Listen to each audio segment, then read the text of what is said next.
Ассалаумағалейкум бауырлар. Мынау Хаммер H3 3.7 литрлік қозғалтқышы.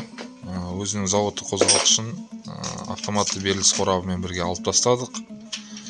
Алла қаласа осыған Toyota автокөлігінің 4.3 литрлік 3UZ қозғалтқышын орнатамыз.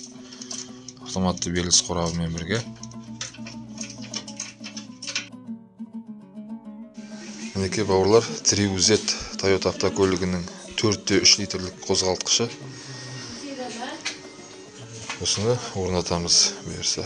Мінекей 4.3 литрлік қозғалтқыштың өзіндік заводтық автоматты беріліс қорабы. Ортаға мен мынандай темірді қолдан жасатып планка. Оның үстіне Surf автокөлігінің розаткасын орнаттық. Дайындап қойдық. Алла қаласа осыны орнатамыз. Бізбен бірге болыңыздар бауырлар. Каналға тіркеле кетіңіздер. Жалпы YouTube арнамызда толық нұсқалы видеоларын салып отырамыз.